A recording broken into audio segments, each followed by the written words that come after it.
Hey guys, Chef JoJo with ECO, bringing you Shift Drink, where we talk about what's happening in the industry over a drink.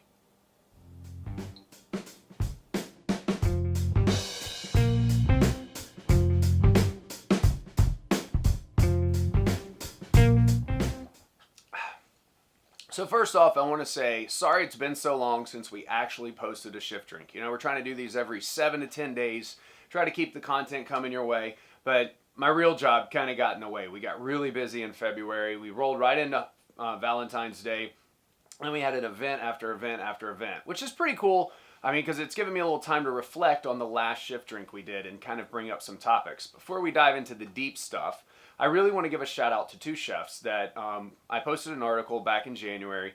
They were actually quoting February's Back of House Appreciation Month, where anybody that worked in the kitchen could come eat in their restaurant for free. All you had to do was bring a pay stub or proof that you worked in the industry. Man, hats off to you guys, or tokes off to you guys. That's fantastic. I mean, how much of a better way can you support somebody? I know I'm going to reach out and try to find out how many people took them up on it.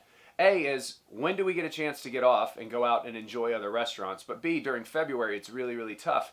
But I still love the idea. I hope a lot of people actually took them up on it and enjoyed themselves and brought somebody with them, which one restaurant was giving you 50% off for anybody that you brought with you. But my favorite quote when we posted the article was by Stephen Hibbard, and I think he said best, you're going to make up for it with the back of house or the kitchen crew drinking. Well, I mean, probably, you know, there's always a good and a bad. But it kind of like shows that chefs really know how hard we work and how hard it really is in the kitchen. So it kind of got me thinking. So that last episode, old chef versus new chef, really kind of sparked a lot of talk. You know, some people said, you don't know what it's like out there. It's really hard. I got all these kids coming up. And then I started thinking to myself, you know, you're only as good as your team. A kitchen can only do as well in a night or for an event, however your establishment is based on how strong your team is. And your team is being led by you as the chef, right? So for me, I started to reflect on what kind of mentor I am. And am I doing what's right for the kitchen? Am I making sure that my staff is continually growing and learning? Am I learning? You know, because mentorship is really not a one-way street. You can't always have the answers. You can always learn from someone else. And, you know, I have a really young crew, and they really kind of keep me energized and refreshed, and I'm always learning something from them. But as I look back on my career, there's always been mentors in my life. And you don't really know it at the time, but then you just kind of evolve and you're like, man, I really appreciate everything they taught me. You know, I've got people that I worked for and have worked with me, like Donna Hunter and Matt Sprague, you guys being by my side as I was growing as a chef. You know, Ron Kay, pushing me to the next level. Jay Will. Dude, if it wasn't for you guys making me work harder and harder and being my support structure, I would not be where I am today. So what kind of chef are you for your restaurant? Or what kind of chef or cook or line cook or supervisor are you for the people around you? You know, and being a mentor isn't just like coming in and having the great inspirational quote for the day. It's allowing somebody to kind of get through the struggles and being there for them. And I think it's for us in this industry, there's so many ups and downs, and there's not a lot of people that understand all the commitment and pain that you go through to do this job.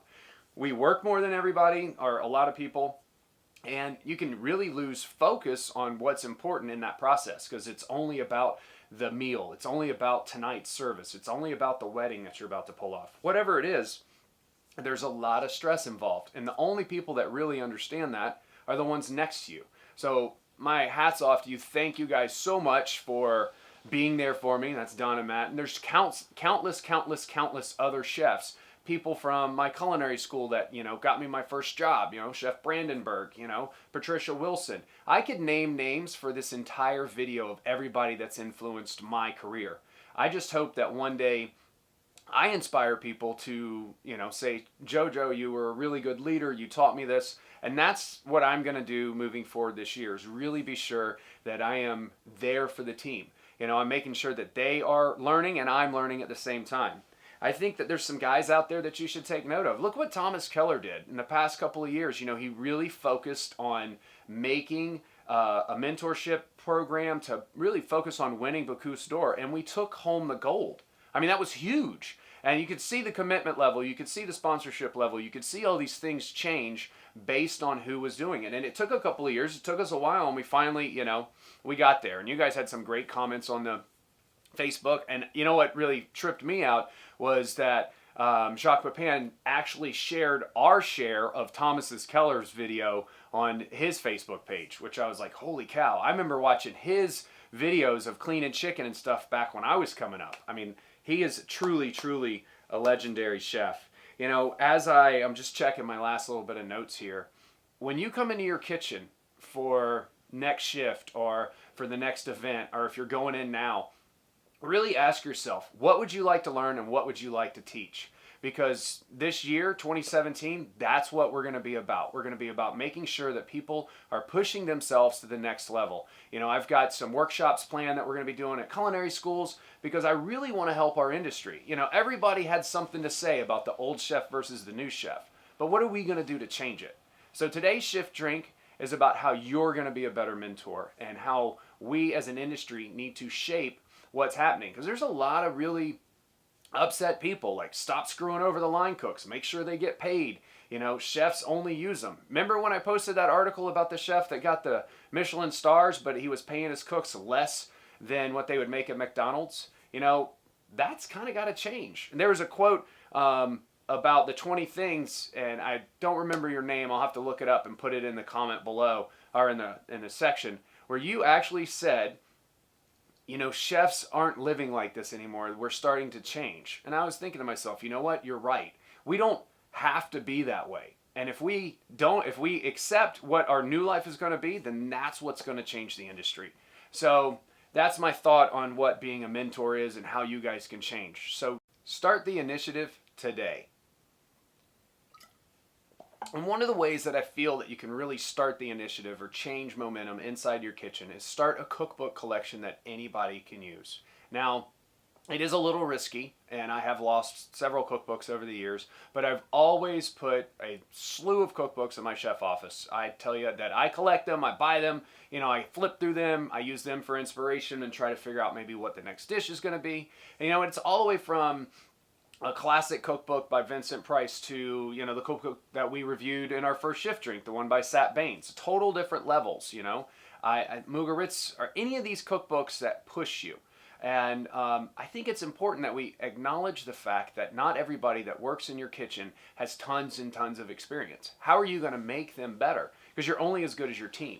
Well, that leads me right into this cookbook that I recently found. And I know it's been out for a little while, but the Food Lab. It is absolutely one of the best cookbooks that I've seen out there for people that want to know the science behind cooking, but in a easier to understand format. And I know a lot of you guys probably read, On Food and Cooking by Harold McGee, I have Modern Cooking, the 5-volume set. That's really expensive. That's $500. This one was extremely reasonable, and it goes through every aspect of cooking that I think allows you to understand the science behind it. And once you start understanding the science behind things, you can apply those to the things that you're doing in the kitchen.